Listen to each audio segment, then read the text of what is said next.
All eyes on America as voters there gear up to head to the polls. I'm Anelise, Borges, and on this episode of The Stream, we discuss what's unique about this year's U.S. presidential elections and the implications of the vote for the outside world.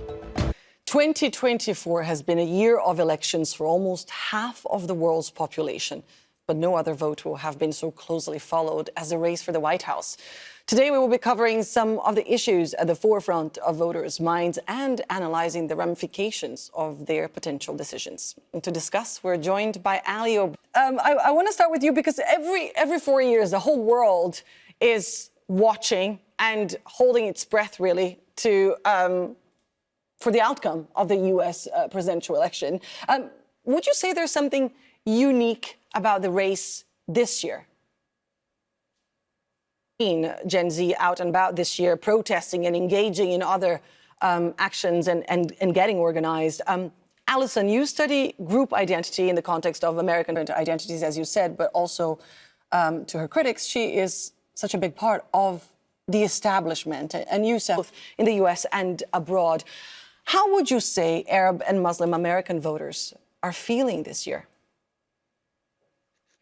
Well, it's probably no surprise to many of you. Support for Israel's war on Gaza and now Lebanon has polarized parts of the country. It has led voters to leave the Democratic Party. It has led the uncommitted movement to grow. What will that also have an impact on young voters? Do young voters also care about that topic? And what are some of the other issues that are actually driving young voters to the polls this year?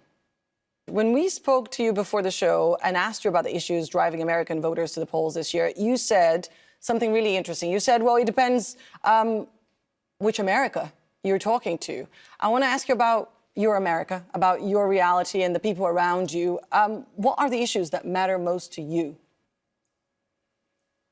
Man, here in America, Black people are disproportionately impacted by policing and by incarceration.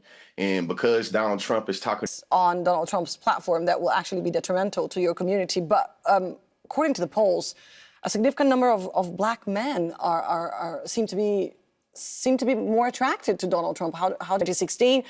Back in July, White Women for Harris, there was a Zoom call. They raised an enormous amount of money. What would you say makes this bloc so powerful? And what are the issues that matter the most to them?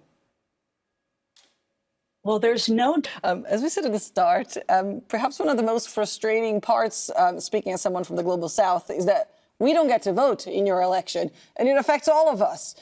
Youssef, one final word from you on whether you think Americans are aware of that, are aware of their image in the outside world, and if part of their concerns this year, I know that there are so many issues, and George was saying it's very concrete, right? People are choosing whether to buy medicine or to pay for their children's educations. But would you say that they're at least a little bit concerned about their position and their image and what their foreign policy does to the rest of the world?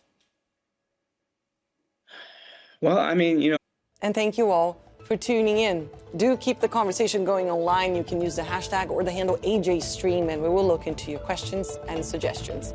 Take care, and I'll see you soon.